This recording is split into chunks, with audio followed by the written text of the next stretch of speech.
Here I am in my house coat, just not in the mood to get dressed yet. It's a beautiful day today, Sunday morning, sun's bright. Makes you feel good when you can look out and everything looks bright and cheery. So, makes me feel a little better about telling stories wearing my house coat. It tells you I'm a little bit too lazy to get up and go get dressed. But I grabbed my green glasses. Haven't worn them for a while. They kind of look pretty nice with my house coat, don't you think? Yeah, they'll work for today. It'll make me feel better. I was browsing. I do a lot of browsing on my iPad, and I came across a short story. I didn't even know if I had put it in one of my books or not. You know, it's a funny thing about these stories when I stop and start reading my own writing, and I think, I don't remember writing this. And every now and then I come across one I kind of like. So that's what I did this morning. And the thing about it is, keep in mind, my first book was published about 7 years ago. So, who remembers 7 years ago? Well, I remember a few things. But this story, I started reading and I thought, you know, I believe my viewers would like this story.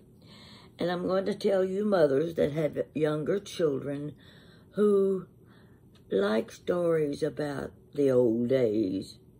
You know, I've been telling stories about the old days, which were my mother's youth. Now, the old days are about me. Yeah, some of you know what I'm talking about, don't you?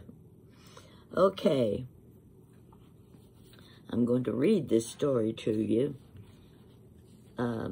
It's one that I wouldn't be able to recite from memory anyway, and I hope you enjoy it. And if you do have younger children that might be interested, this is something that could hold their attention. So I'm going to go ahead and start reading. Keep getting that glare on my glasses from the window, and I can't block it because my blinds are stuck and they won't block out the sun. So you just forget about my glasses and listen to my story. Listen close. This one is called A Road Leading to Nowhere. I grew up in a small town. 10th Street began just beyond the railroad tracks. Crossed over Main Street, Kentucky Avenue, Poplar Street, and ended at Whitley Avenue. If you were driving 11th Street, it too started at the railroad tracks and ended at Whitley Avenue. Nobody in town ever knew where Whitley Avenue was because it was only 2 blocks long and led to nowhere. Only families who lived there ever traveled the little cinder-covered road. When my friends asked where I lived, they thought it was out in the country. But we lived right in the city limits. It just seemed like the country. If you stood at the upper end of Whitley Avenue, you could see the entire town. I remember when half the town would climb that hill in the spring to fly their kites. There were no utility lines to hinder the flying of the kite, and if you had enough string, some of the kites could be seen clear across town. They looked like tiny dots far away. Most of them were homemade, and occasionally someone would show up with a store-bought kite. My kite was made of the Sunday funnies, sticks from tree limbs, string from Mama's kitchen drawer, and flour and water paste in the lid of a canning jar.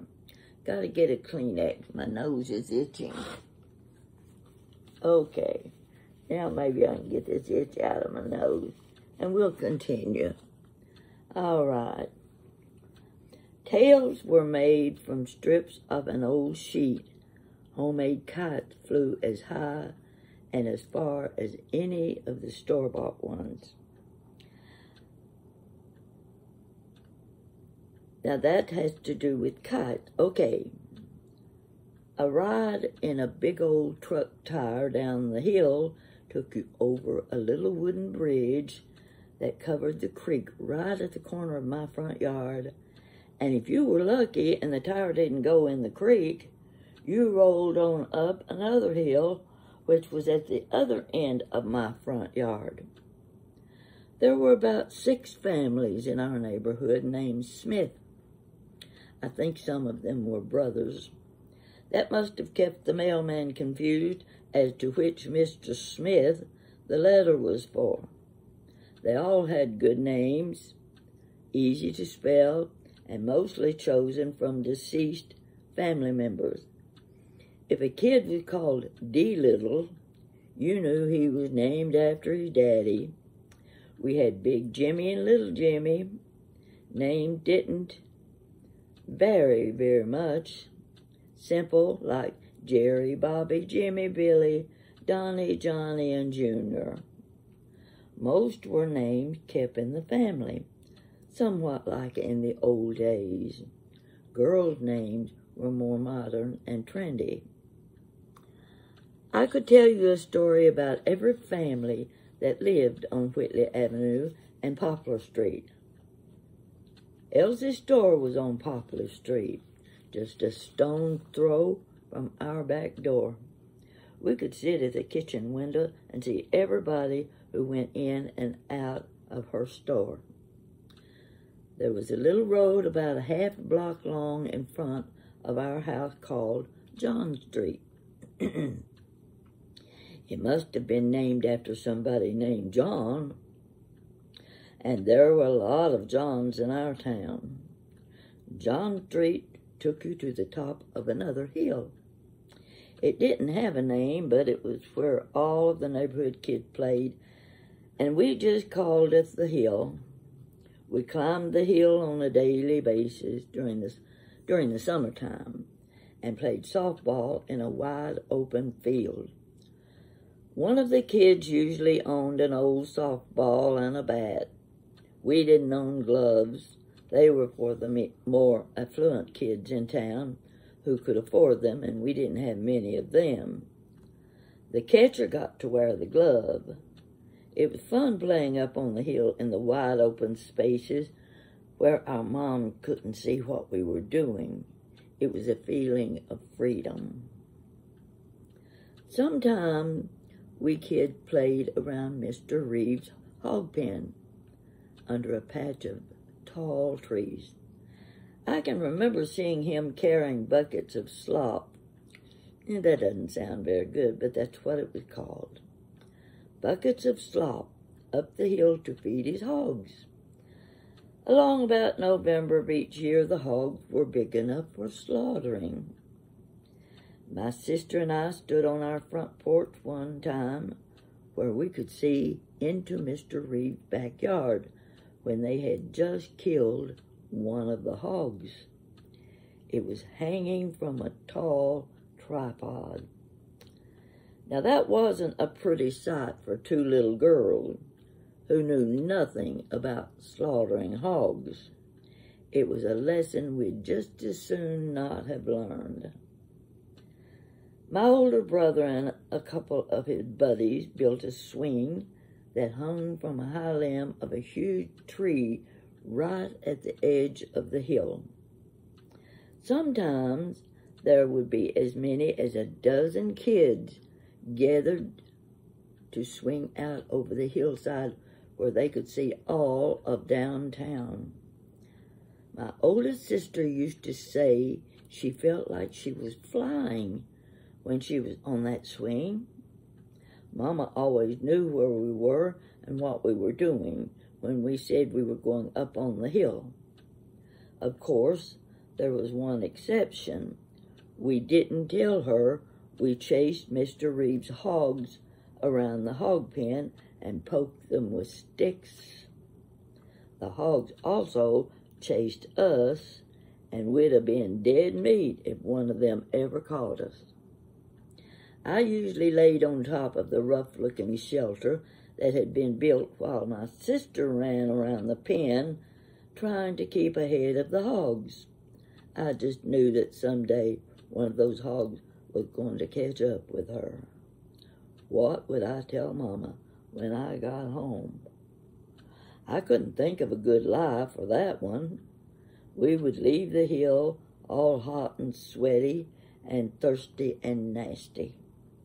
On the way home, we stopped at Mr. Reeves' house and picked up a couple of the sweetest and juiciest apples you ever ate. That juice ran down our chins and made little trails through the dirt on our arms. They were big apples. It was years later when Mama told me that Daddy had planted that grove of apple trees. Daddy built the house too, and they lived in it for a while when my older brother, Bug, was a baby. Next, coming down the hill, we stopped at Mrs. Bell's house across the road and asked her if we could have a dipper full of her well water. Now, the spring was up in the hill just behind us, down in a large crevice. Mrs.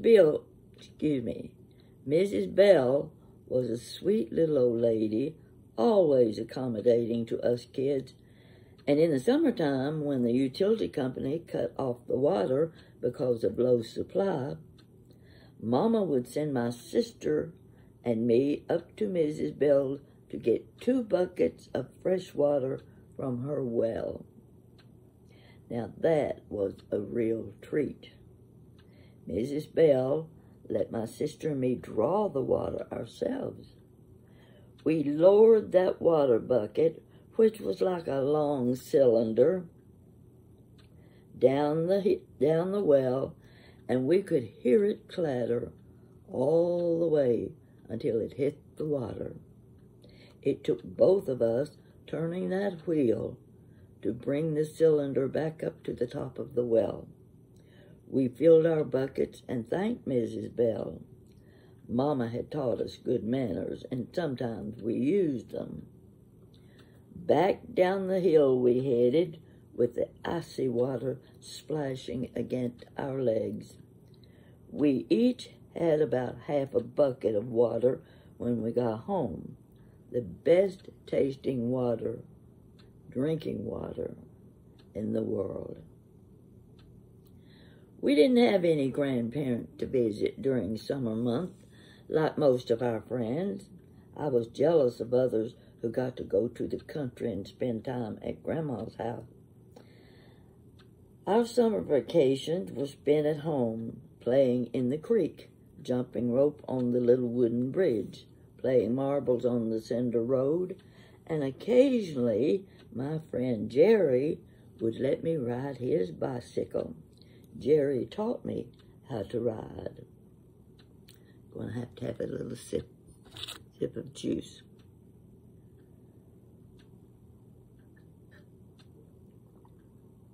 Tastes pretty good. Okay.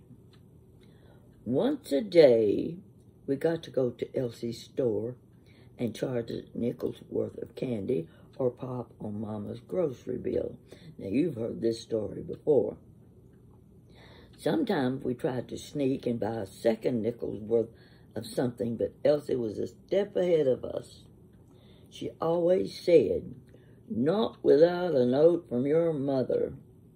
We knew Mama would say no. Elsie sold the best bologna in town. Her butcher block stood behind the meat case, and you could watch Elsie slice the bologna. Sometimes the slices were a half-inch thick on one edge and paper thin on the opposite side. I don't know if that butcher knife ever got washed.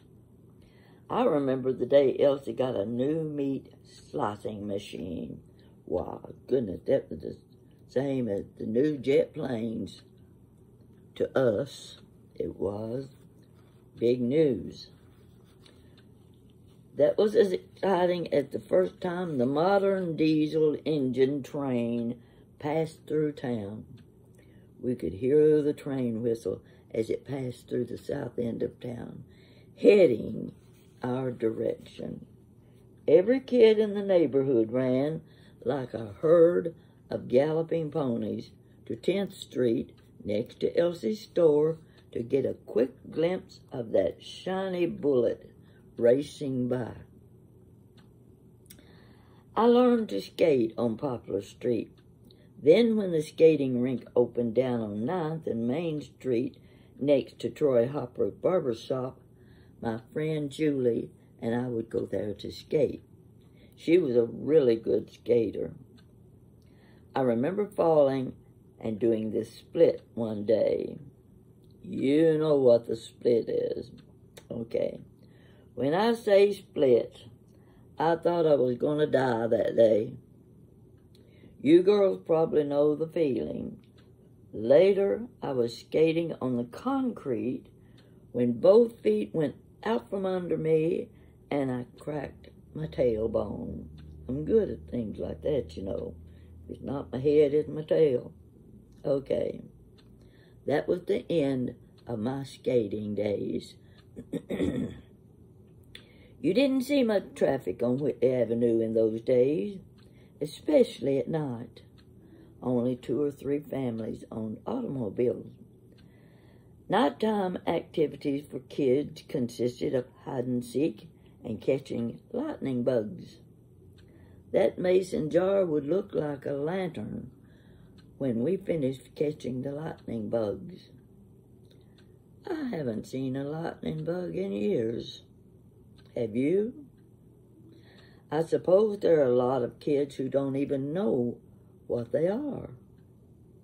Hide and seek was fun, especially when somebody jumped out of the darkness under the old bridge and nearly scared you out of 6 inches of growth.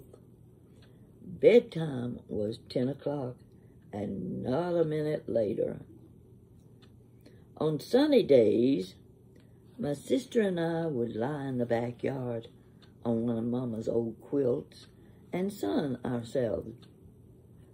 We used brewed tea to help get a smooth tan. It took me all summer to get a decent tan, nearly every day for lack of something to do. We walked to the gym on 3rd Street to watch kids swim. Mama wouldn't let us swim because she was afraid we would drown. We never had to worry about drowning in the creek since our creek didn't have more than 6 or 8 inches of water in it, except when we had a big storm. A couple of times, Mama gave me a quarter to go to the gym. It took a lot of begging for that. I stayed very close to the edge of the pool.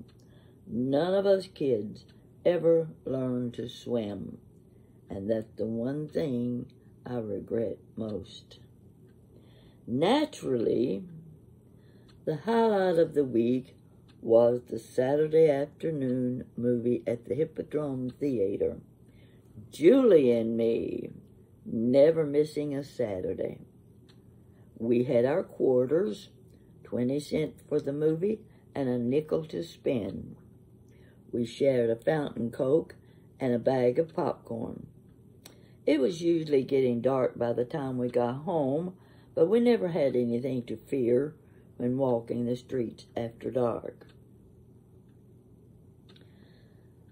By the middle of summer, corn was high and most of it had already been picked, so we kids could sneak a handful of matches from the kitchen matchbox along with a paper grocery sack and head for the cornfield down behind my house. As much as we thought we were hiding from our parents, that little puff of smoke could be seen filtering from the middle of the cornfield. Yes, we were rolling our own and smoking corn silk cigarettes. How many of you have done that?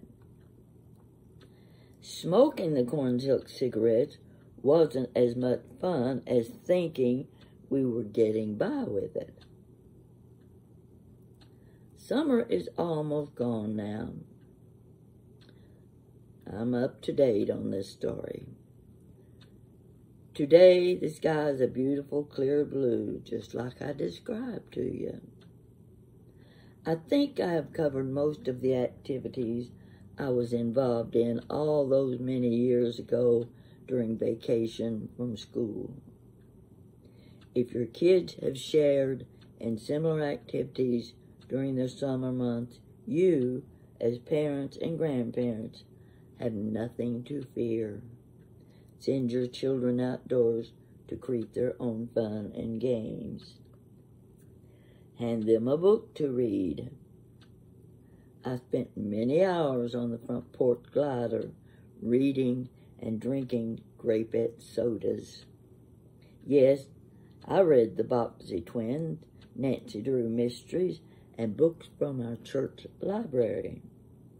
It was too far to walk to check out books from the local library located clear across town, about a mile from where we lived. I hope you have enjoyed reading about life in the old days on a road leading to nowhere but home. That's the end of that little story, and I could have gone on and on and on. I'm sure you have stories you could tell, especially the one where you got to go visit Grandma and Grandpa. Spend a week on the farm, get to play with the baby pigs, climb up in the hayloft of the barn. No, I didn't get to do those things.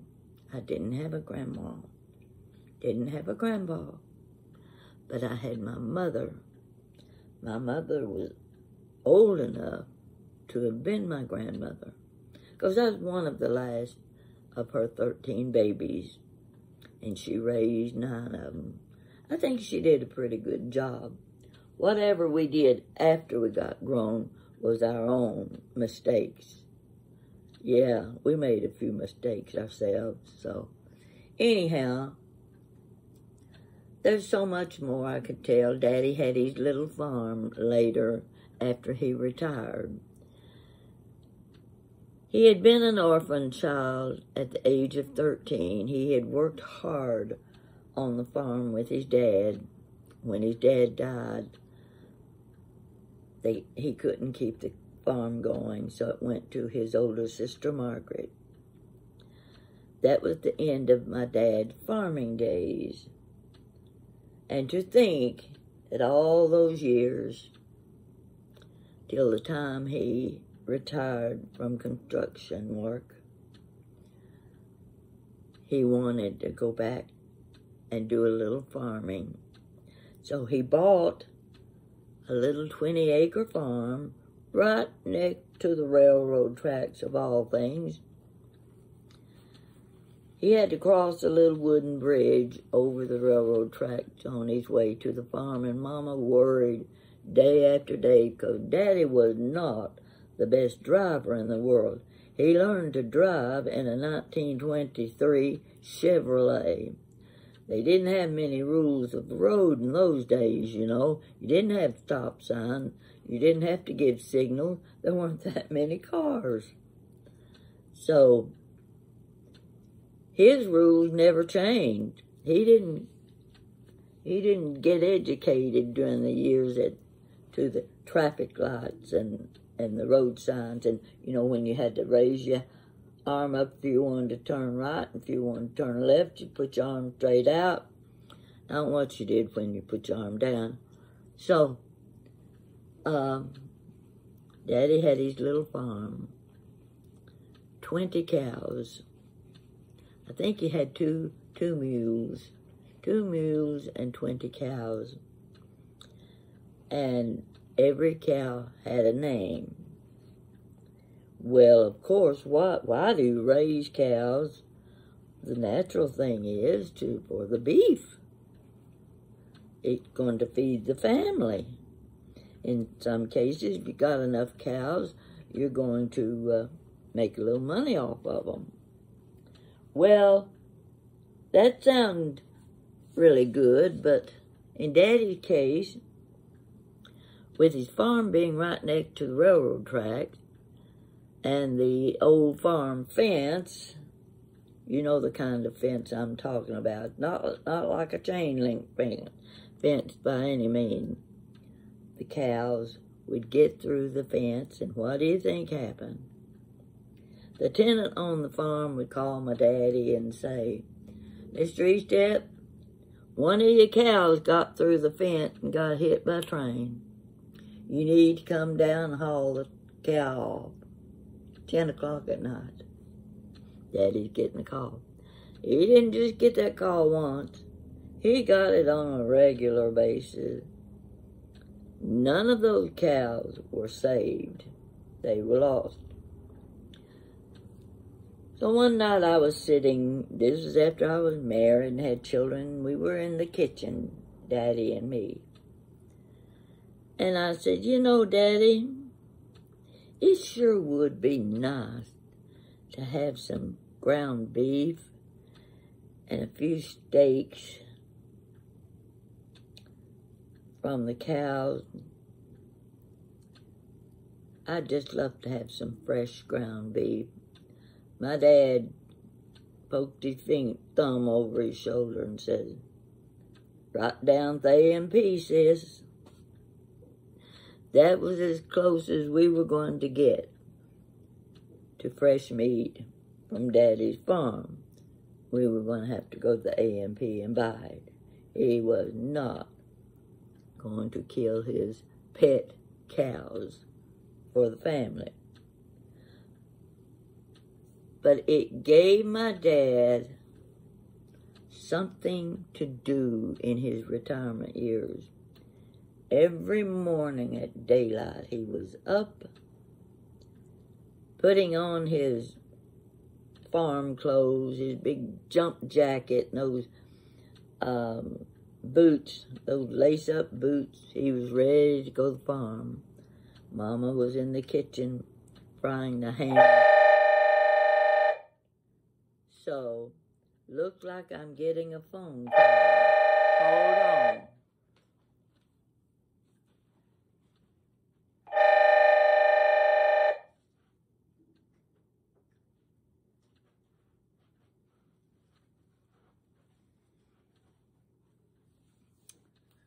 Well, it's the Kroger company calling to tell me I have a prescription ready.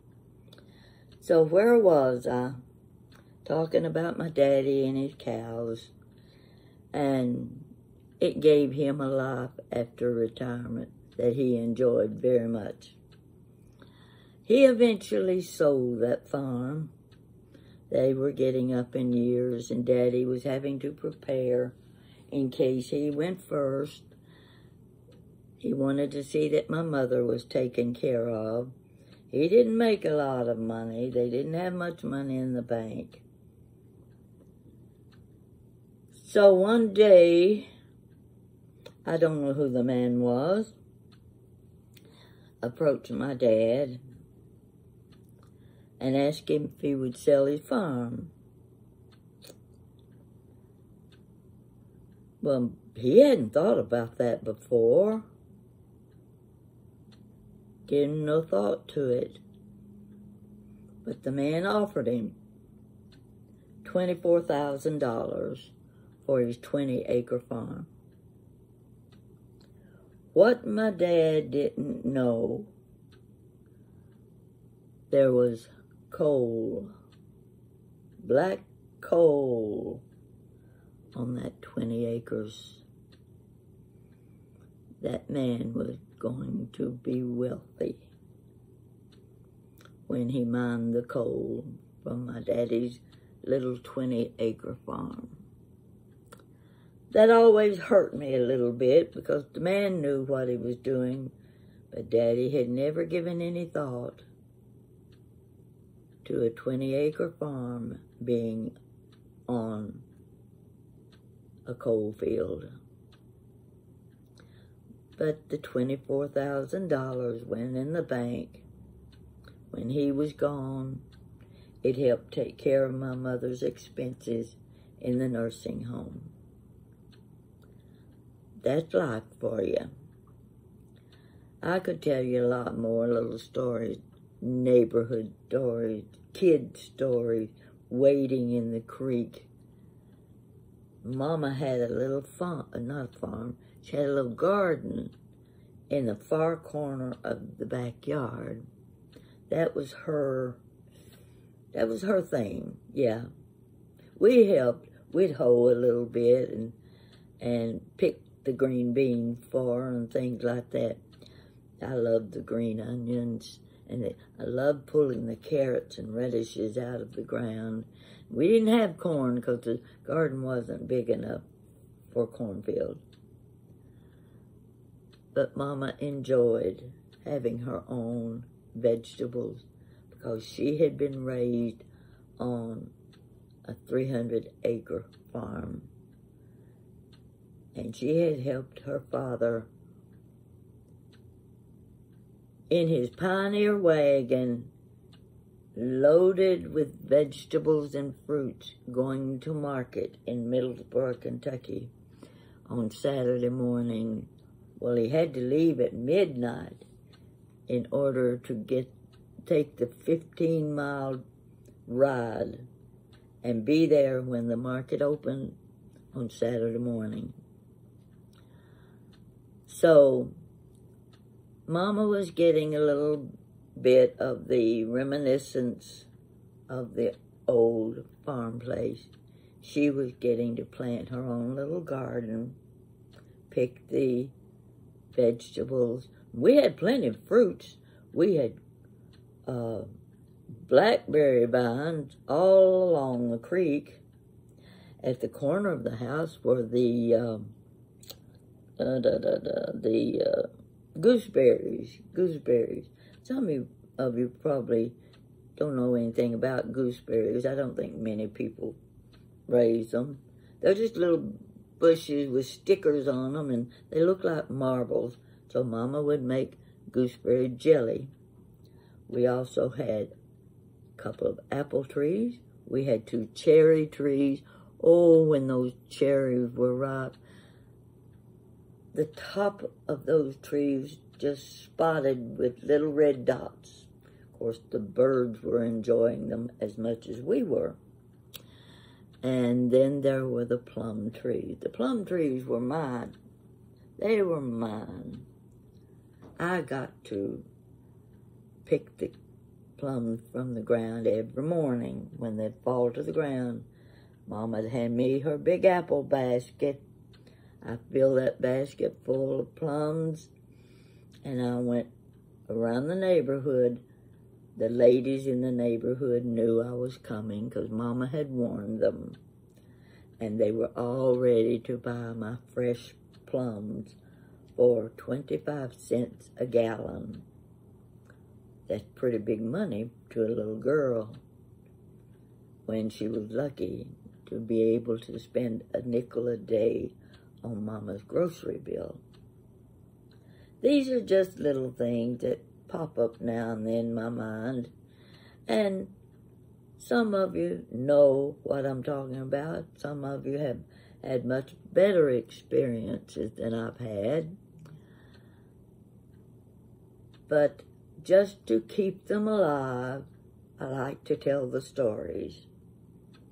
I want my children, my grandchildren, and my great-grandchildren to know what life was like 100 years ago. And some of you may be surprised by some of the things we did. I'm not that old yet, but my mother would be 127 years old if she was here today.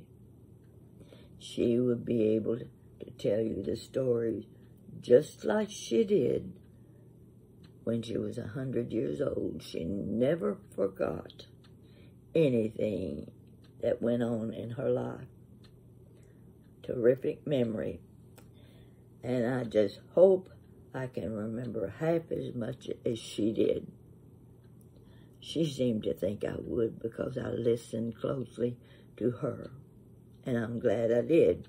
Now, I hope you're listening to me, and I hope you can relate to my story. That's the best part, when you can say, oh, I remember that too. Well, here I am in my morning house coat. I've had my breakfast. My breakfast is usually sausage, biscuit. That's good enough. I don't need the scrambled egg and the gravy and all that stuff. That's work. So I do my sausage, biscuit, and my juice. I'm not a coffee drinker.